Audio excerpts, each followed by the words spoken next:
पूरा सेटअप लगाया फिर भी एक भी मछली नहीं लगी। अस्सलाम वालेकुम दोस्तों, आप सबका स्वागत है हमारी यूट्यूब चैनल बिस्मिल्लाह फिशिंग में। दोस्तों, आज हम डिस्कस करने वाले हैं एक ऐसी चीज़ों के बारे में जो आपके साथ कभी ना कभी घटा होगा। अगर आप कैटफिश प्रजाति की मछलियों का शिकार करने में ज़्यादा रुचि रखते हैं या कभी गए होंगे मछली मारने के लिए, जैसे कि बुआल मछली, इसको पठान, लाची, बोराली वगैरह भी बोला जाता है, मल्ली भी बोला जाता है, लाची भी बोला जाता है, तो उस प्रकार की मछली मारने गए होंगे। या फिर समझ लीजिए कोई और प्रकार का सिंगाड़ा, टेंगर वगैरह टाइप की जो मछलियां हैं जो कैटफिश प्रजाति में आती है, जिसकी मूछें होती हैं, तो ऐसा प्रकार की मछली अगर आप मारने गए होंगे तो ये आपके साथ कभी ना कभी जरूर हुआ होगा। अगर आप एक नए शिकारी है तो जरूर हुआ होगा। आप रात में फिशिंग करने का ट्रिप बनाते हैं अपने दोस्तों के साथ, फेलो एंगलर्स के साथ, सोचते हैं रात में जाएंगे शिकार करने के लिए बैठेंगे, और आप एक जगह स्पॉट पे जाते हैं रात को और अपना डोर वगैरह डाल करके बैठ जाते हैं। पूरी रात निकल जाती है, थोड़ा खर्चा उसमें आपने कर किया होता है, मेहनत बहुत सारी की होती है, और सबसे इम्पोर्टेंट बात कि आप अपना नींद हराम करके रात को शिकार करने जाते हैं। पर रात से सवेरे हो जाता है, सुबह हो जाता है हत्ता के, और आपको जो मिलता है मछली वो ठेंगा, कुछ नहीं मिलता आपको। आप परेशान हो जाते हैं, हैरान हो जाते हैं, परेशान हो जाते हैं कि भाई क्यों मछली नहीं लगी, और आपके दिमाग में कई सवाल चलते रहते हैं। फिर आप सोचते हैं कि हो सकता है कि आज मेरा लक खराब था। ऐसी बात नहीं है दोस्तों। गड़बड़ी कहाँ है, मैं उस चीज के बारे में आज हम डिस्कशन करेंगे। बेसिकली कि अगर आप रात को फिशिंग करने जा रहे हैं कैटफिश प्रजाति की मछलियों के लिए, तो कौन कौन चीजों को आपको नजर में रखना है, क्या क्या उसका सोल्यूशन निकाल के कैसे कैसे काम करना है ताकि आप सफलतापूर्वक कैटफिश को पकड़ पाओ। ठीक है, तो उसी के बारे में आज वीडियो हम बना रहे हैं, तो वीडियो में बने रहें। वीडियो में काफी कुछ सीखने को मिलेगा आपको, और चलिए शुरू करते हैं।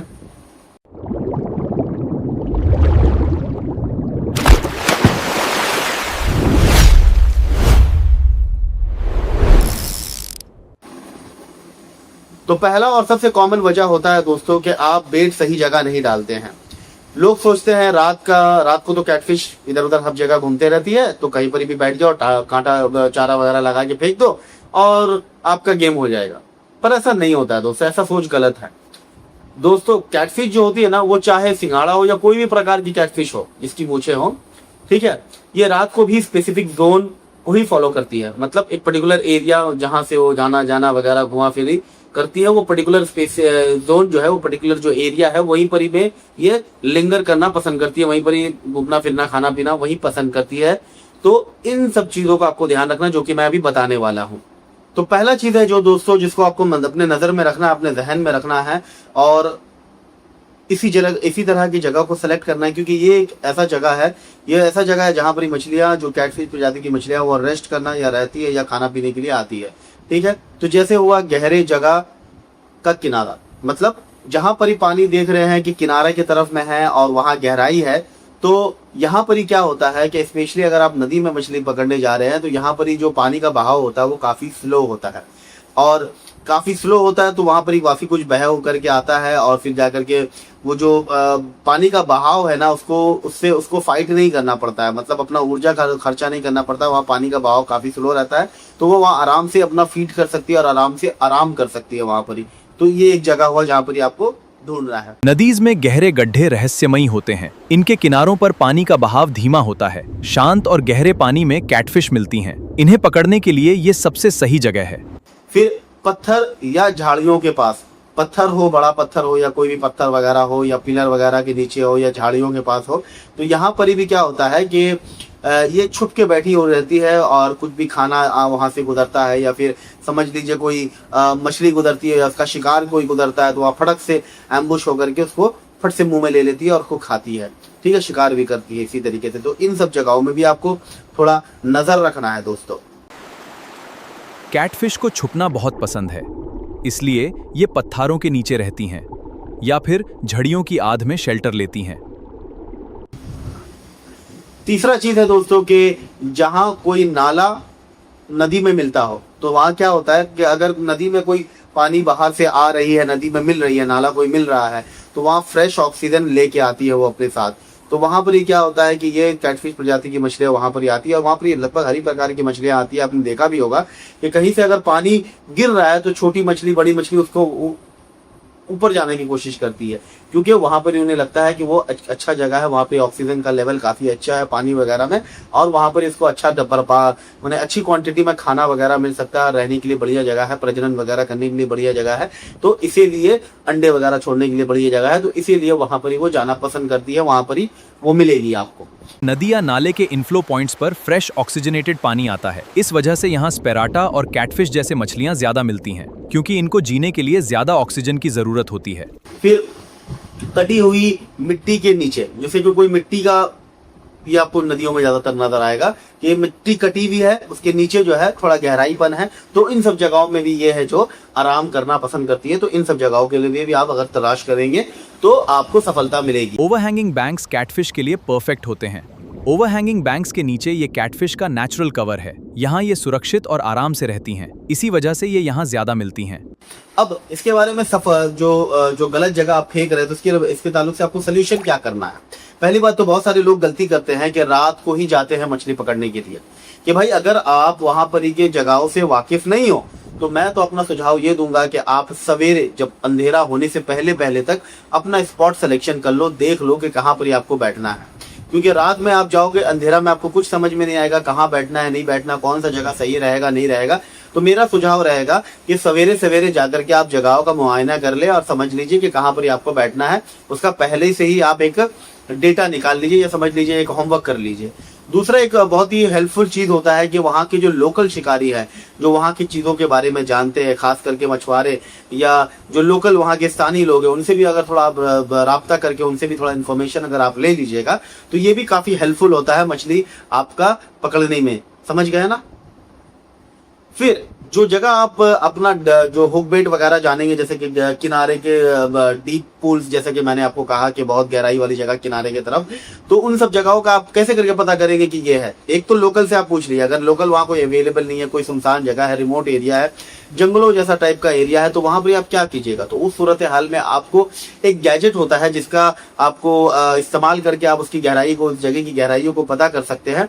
मगर 99% लोगों के पास ये चीज नहीं होगी, जिसको कहते हैं डेप्थ साउंडर बोल करके गैजेट आता है, पर 99.99% लोगों के पास ये नहीं होगा, मुझे मालूम है, क्योंकि ज्यादातर जो लोग होते हैं शिकारी 70 to 80% वो थोड़ा रिमोट गांव ग्राम के ही ज्यादातर रहने वाले लोग होते हैं, क्योंकि वहीं पर ही जो होता है तालाब नदी वगैरह ज्यादातर वहीं पर ही पाई जाती है, तो इसीलिए वहां के लोगों का रुचि इस चीज पे थोड़ा ज्यादा होता है एज कम्पेयर टू, अगर मैं कंपेयर करूं शहर के लोगों के ताल्लुक से, तो शहर के लोगों में ये थोड़ा रुचि कम पाई जाती है। और वैसे भी मछली मारने के ताल्लुक से बहुत सारे लोगों का ये नजरिया है कि ये जिसका खा पी के कोई काम नहीं है वो ये सब करता है। बहरहाल अपनी अपनी सोच है, तो मैं उसकी कुछ नहीं कहना चाहता हूँ, मगर मेरा जो अपना तजुर्बा है मैं उसके बारे में बता रहा हूँ आपको। तो डेप्थ साउंडर तो आपको मिलने से रहा, आपके पास होगा नहीं, तो अब आप कैसे करके पता करेंगे। अब आपका पास दिमाग में सवाल आएगा कि महबूब भाई कैसे करके हम पता करेंगे कि गहराई कैसे है। तो इसके लिए बहुत ही सिंपल एक चीज मैं आपको बता रहा हूँ। मिसाल के तौर पर ये आपका रॉड है, मिसाल के तौर पर ये नीचे की तरफ में आपका मशीन लगा हुआ है, और ये पहला टिप है। टिप मतलब जो गोल सा आकार का रहता है, जिससे से आपका सूता निकला रहता है, मतलब मशीन से निकल करके सूता निकलता है, तो इसको आप नजर में रखिए आप, ठीक है। अपने लाइन में एकदम आखिर में जो आप अपना कांटा वगैरह लगाते हैं, हुक बेट वगैरह लगाते हैं, तो उस जगह में आप कांटा वगैरह ना लगाए, सिर्फ एक वजन लगाए, वेट जिसको सिंकर कहते हैं, और वेट से ऊपर जैसे हम लोग फदना बांधते हैं ना, मोर का पंख वगैरह बांधते हैं, तो उसी टाइप का एक चीज होना चाहिए वहां पर ही लगा हुआ, जो फ्रीली लाइन में मूव कर सके। माने जो लाइन है, ताक है, जो आपका जो फिशिंग लाइन है, जो धागा है, वो सूता, उसमें फ्रीली वो ऊपर नीचे कर सके, ऐसा टाइप का आपको बनाना है। तो जब आप उसको ऐसे रॉड को पकड़ के रहिएगा, तो वो ग्रेविटेशनल पुल की वजह से वेट के साथ माने सट करके वो नीचे गिरा हुआ रहेगा, वो लाइन में ही, ठीक है। तो आप जो इसको कास्ट करेंगे, तो कास्ट करने के बाद जो वेट पानी को टच करके जो जमीन में बैठेगी, तो बैठने के बाद क्या है कि ये फ्लोट, अगर आपका धागा लूज है तो ये फ्लोट उठ करके ऊपर की तरफ आ जाएगी। नेचुरल बात है, लॉजिकल बात है, वो ऊपर की तरफ आ जाएगी। तो आपको धागा लूज नहीं करना है, आपको पूरा धागा को लपेट लेना है, हत्ता कि इतना लपेटना है कि आपका वो जो वेट है, अब अगर आप लपटेंगे तो वो वेट आने लगेगी आपकी तरफ, ठीक है। तो उतना ही तक लपेटना है कि वेट वहां पर रहे और धागा पूरा माने आपके माने टाइट रहे, इसमें कोई लूजपन ना रहे। तो इसमें क्या होगा, वो ऊपर का जो फ्लोट ऊपर था वो जाकर के जब आप धागा लपेटेंगे तो वो जाकर के सीधा सिंकर की तरफ आकर के बैठ जाएगी, ठीक है। अब क्या है, मिसाल के तौर पर ये आपका रॉड है, यहाँ पर ही आपने ये रॉड है, यहाँ पर ही आपने ये रखा लगा के रखा है मशीन और यहाँ पर ही पहला गाइड है। तो यहाँ पर ही अगर लेंथ आप अगर देखेंगे तो ये तकरीबन अगर समझ लीजिए, मान लीजिए एग्जाम्पल के तौर पर कि ये 2 फुट है, तो आपको क्या करना है, ऐसे लाइन पकड़ा आपने, 1 2 3 4 ऐसे गिनना है आपको और वहां देखना है कि वहां पर ही वो फ्लोट ऊपर पानी की तरफ आई कि नहीं है। तो आप जैसे जैसे ये खोलते रहेंगे तो ये आस्ते से करके अब लाइन उसको मिलता रहेगा, धागा मिलता रहेगा, तो फ्लोट जबकि उसको पानी में उबल माने फंसना है तो वो आस्ते से करके ऊपर आएगी। सिंकर आपका नीचे बैठा हुआ, लाइन यहाँ पर ढीला हुआ तो वो वापस अपना ऊपर आएगी। तो यहाँ पर आप गिने कि कितना बार आप खोल रहे हैं और इसका डिस्टेंस जो है आपका मशीन से पहला गाइड का जो डिस्टेंस है वो डिस्टेंस को भी आप माप लीजिए। मसलन अगर वो 2 फुट है, मसलन मिसाल के तौर पर, मैं नहीं कह रहा हूँ कि एग्जैक्टली 2 फुट होता है, पर मिसाल के तौर पर आपने इसको 10 बार खोला। अब 10 बार खोलने के बाद वो फ्लोट आपको नजर आई पानी के ऊपर, तो आपको समझ में आ जाना चाहिए कि भाई ये तो 2 फुट का है मेरा, तो 10 बार खोला कि मतलब 20 फुट वहां गहराई। बात समझ गए? ये एक लॉजिकल और बहुत ही सिंपल तरीका है जगह का गहराई को मापने के लिए, ठीक है। तो इस तरीके से भी आप गहराई को माप सकते हैं और मापने के बाद फिर अपना जगह का चुनाव कर सकते हैं। ये जो वीडियो होगी दोस्तों ये 2 पार्ट में होगी। ये पहला पार्ट है, पहला पार्ट में मैं आपको 3 पॉइंट मेंशन करूंगा, 3 पॉइंट बारे में बताऊंगा और बाकी का जो दूसरा पार्ट है उसमें मैं बाकी का 4 point, all total 7 point discuss करूंगा इसमें, मतलब इस वीडियो में, समझ गए। 3 पॉइंट रहेगा फर्स्ट पार्ट में और बाकी का 4 पॉइंट रहेगा दूसरा पार्ट में। तो ये हुआ आपका नंबर 1 वाला। तो मैंने आपको कहाँ मिलेगी वो बताया, गहराई को कैसे मापना है, कैसे पता चले कि गहराई कहाँ पर है, उसके बारे में भी मैंने आपको बता दिया है। ये पॉइंट नंबर 1 हुआ, ध्यान में रखिएगा। अब दूसरा चीज है, जो दूसरी वजह जो है दोस्तों, ये बहुत सारे लोग जो है इसको इग्नोर कर देते हैं। बेट का सेंट्रेल पानी में ठीक से नहीं जा पाता है दोस्तों। मतलब देखो, कैटफिश प्रकार की जो मछलियां होती है दोस्तों, वो एक केमोसेंसरी मछलियां होती है, केमोसेंसरी हंटर होती है, माने शिकारी होती है। अब केमोसेंसरी का मतलब क्या होता है? इसका मतलब ये होता है दोस्तों कि ये आंख से नहीं, नाक से और अपनी मूछे, जिसको विस्कट भी कह सकते हैं या बार्बल भी कह सकते हैं, जो मूछे होती है उससे वो अपना खाना ढूंढती है या फिर अपना शिकार करती है। क्यों? क्योंकि इसके मूछों में जो होती है दोस्तों, एक तो ये होता है कि इसके जो सूंघने की शक्ति होती है, जिसको ओल्फैक्टरी कहते हैं। इसके बारे में भी मैंने तफसील से वीडियो बनाया, अगर आप यूट्यूब में हमारे चैनल पर जाकर के देखेंगे तो आपको नजर आ जाएगा, ठीक है।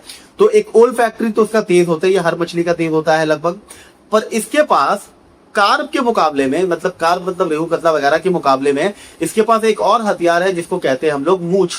उसकी मूछ है जो उसका बार्बल है, या फिर समझ लीजिए आपका विस्कर है, माने विस्कर्स है, जो उसमें हजारों किस्म के रिसेप्टर्स होते हैं जो कि गंध को, हर चीजों को उसके मुंह में टेस्ट करने से पहले वो पता कर लेती है कि ये है। और समझ गए? तो इसका पास एक एडवांटेज है, जैसा कि मैंने आपको अभी कहा।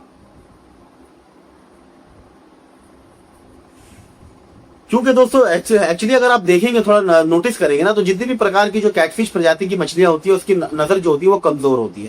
ज्यादातर छोटी छोटी आंखें होती है, उतनी बड़ी होती नहीं, और कभी कभी बड़ी होती भी है किसी किसी की, कुछ कुछ प्रजाति की, तो वो उतने काम की नहीं होती है, क्योंकि वो ज्यादातर डिपेंडेंट रहती है अपनी सूंघने की शक्ति और अपनी मूछे पर।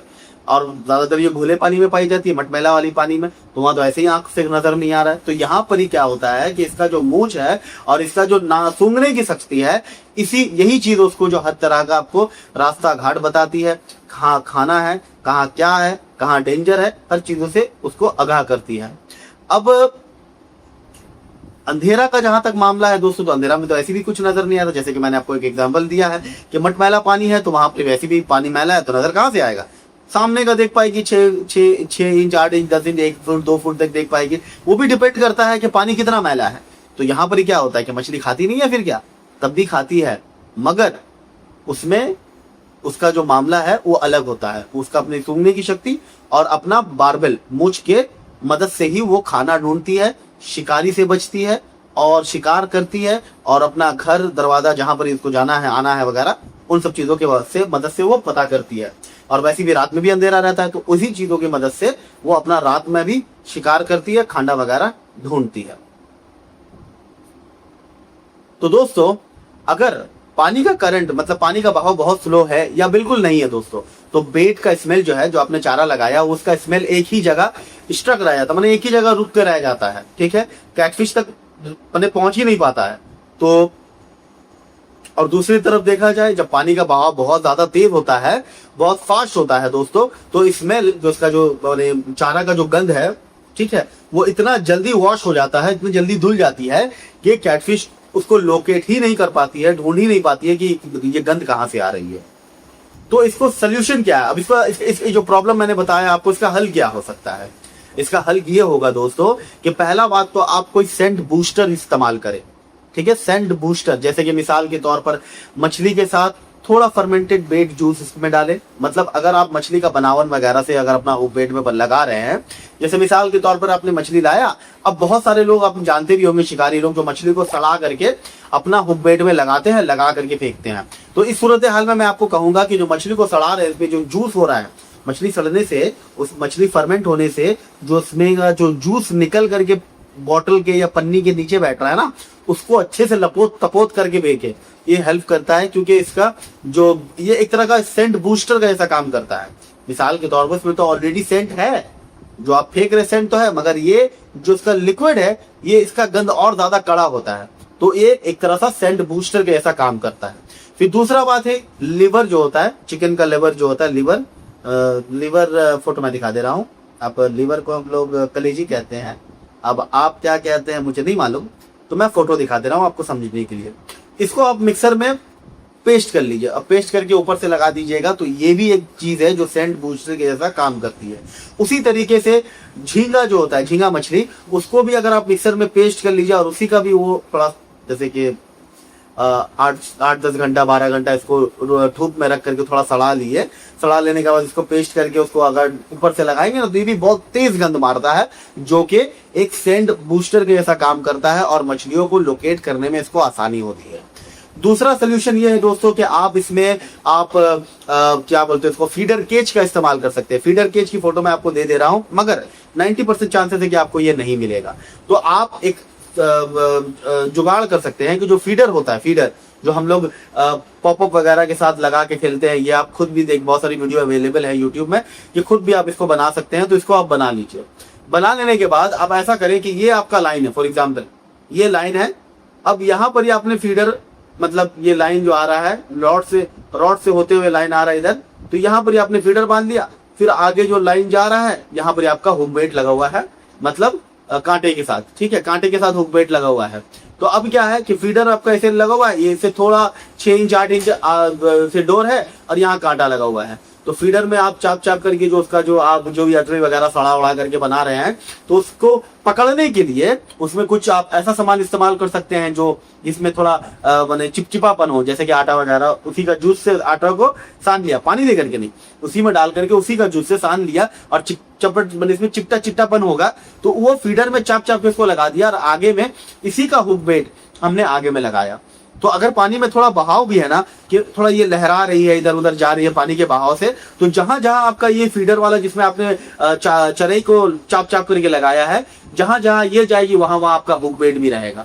तो मछली जब वो करंट से जो महक जो आगे की तरफ सेंट्रल बना के जा रही है, तो मछली फॉलो करते करते सेंट्रल आएगी ना, तो ये मिलने से पहले ये क्या बोलते हैं इसको, ये हुक मतलब फीडर जिसमें आपने चराई का सामान लगाया है, तो ये मिलने से पहले आपका ये हुक बेट को देखेगी और उसमें स्मेल वही स्मेल मिलेगा, तो ये पट से इसको डालेगी। तो ये भी एक तरीका है जिसको आप अपना करके देख सकते हैं। और ज्यादा बढ़िया रहेगा दोस्तों कि आप ऐसा जगह का चुनाव करें जहां पर ही बहाव थोड़ा हल्का हो, क्योंकि बहुत ज्यादा तेज बहाव रहेगा तो मामला सही नहीं रहेगा। तो इसके लिए आप ऐसे तेज बहाव वाली जगहों को अवॉइड करें और थोड़ा हल्का पानी जहां चलता हो उन सब जगहों को आप सेलेक्ट करें। अब तीसरा वजह जो है दोस्तों, बहुत सारे एंगलर्स को देखा जाता है, क्योंकि अब देखिए हमारा मेंटालिटी क्या है ना, हम एंगलर खास करके जो नए नए शिकारी, उनकी मेंटालिटी क्या है कि कैटफिश का मुंह बड़ा होता है, कांटा बड़ा लेना है और बड़ा करके हुक बेट लगाना है। ऐसा नहीं है भाई, ऐसा नहीं है। लोग जो गलती करते हैं कि हुक और हुक बेट जो लगा रहे हैं वो गलत साइज में लगा देते हैं, मतलब बेट बड़ा बड़ा करके लगाते हैं, हुक और बेट का जो साइज वगैरह होता है वो गलत लगाते हैं वो लोग। क्यों? क्योंकि देखा जाता है दोस्तों, जो कैटफिश जो है वो लोग सोचते हैं देख कि भाई कैटफिश की मुंह बड़ा है तो यही सोच करके बड़ा बड़ा लगा देते हैं, मगर वो ये नहीं जानते हैं, सोचते हैं कि बड़ा हुक बड़ी बेट शिकार जरूर नहीं है कि देगी आपको, शिकार होगा ये जरूरी नहीं है। क्यों? क्योंकि होता क्या है कि रात में जो है ना कैटफिश थोड़ा कॉशियस रहती है, कॉशियस मतलब थोड़ा मतलब चौकन्या टाइप की रहती है, तो इसमें वो बड़ा हुक बेट नहीं उठाती है, वो छोटा छोटा हुक बेट उठाना पसंद करती है। और उसमें भी मैं आपको ये सजेशन दूंगा कि हुक का जो कांटा का जो नोक है, मतलब जो पॉइंट है, जो मैंने नोकीला जो पॉइंट है, वो आप हुक बेट के अंदर छिपा के मत रखो, उसको थोड़ा बाहर रखो। समझ लो मिसाल के तौर पर ये आपका हुक बेट है, ये आपका हुक है, समझ गया ना, ये ऐसा समझिए। तो ऐसे करके ये निकला हुआ कांटा ये ऐसा लगा हुआ है, ये कांटा का जो टिप है, ये जो कांटा का टिप है ना, ये बाहर ऐसा निकला हुआ है। क्यों? क्योंकि क्या होता है कि कैटफिश का जो मुंह होता है थोड़ा सख्त टाइप का होता है, तो बहुत बार क्या होता है कि आपने पूरा कांटा को अंदर रखा ना, ऐसे कुछ दिख नहीं रहा है, तो वो प्रॉपर हिट भी नहीं होता है, प्रॉपर उसके मुंह में लगता भी नहीं है। तो इसके लिए अगर थोड़ा सा बाहर रहता है ना, तो वो बराबर अपना मुंह में जाकर के उसका लग सकता है और हुक हो सकता है। ठीक है।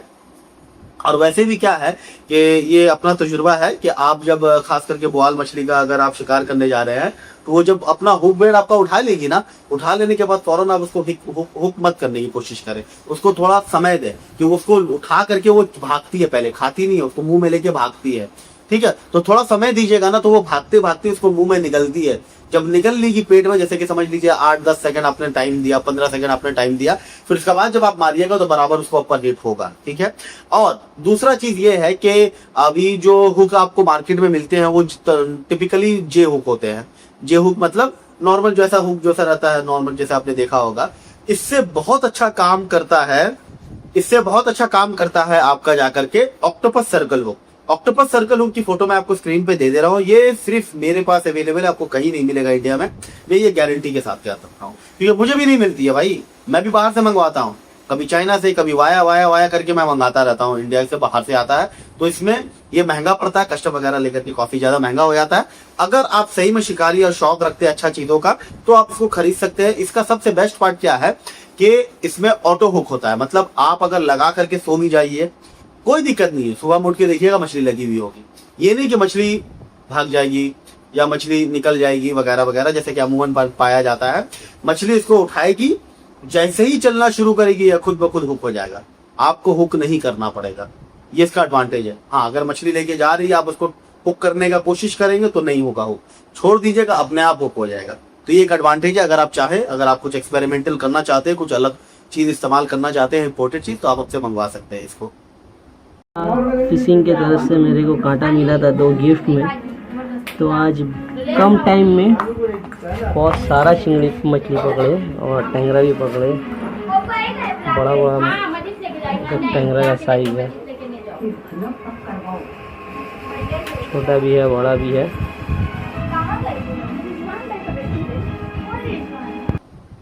क्योंकि दोस्तों देखा जाता है कि अगर आप समझ लीजिए, मैं जो बता रहा था, जो बात मेरे जहन से निकल के अभी मेरे जहन में आया, तो मैं बता रहा हूँ कि आप जो बड़ा कांटा लेते हो, बड़ा हुक लगाते हो ना, बड़ा बेट लगाते हो, तो मछली को इसका स्मेल मिलता है, मछली आती भी है स्पॉट में, पर इसको उठाएगी नहीं, वो उसको सूंघ करके चल जाएगी, टच करेगी सूंघ करके चल जाएगी। तो खाने के लिए, खिलाने के लिए क्या करना पड़ेगा, थोड़ा हुक का साइज छोटा रखें। छोटा का मतलब ये नहीं कि रेहू कतला पकड़ने वाला साइज का हुक, नहीं, थोड़ा छोटा रखें। और दूसरी बात ये है कि जो उसका जो हुक बेट बनाइएगा वो छोटा छोटा, इतना छोटा छोटा बनाइए, इतना बड़ा बड़ा बनाने की जरूरत नहीं है। तो दोस्तों ये था आज का 3 पॉइंट। आशा करते हैं कि ये तीनों पॉइंट आपको समझ में आया होगा। मजीद आप इसके ऊपर रुचि रखते हैं तो इसके बाद जो वीडियो आने वाली है सेकंड पार्ट, उसको जरूर देखिए, बहुत कुछ सीखने को मिलेगा दोस्तों। आज के लिए बस इतना ही, फिर मिलते हैं कोई नया इसी की सेकंड पार्ट पे। तब तक के लिए अस्सलाम वालेकुम, जज़ाकल्लाह खैर, आप अपना ख्याल रखिएगा।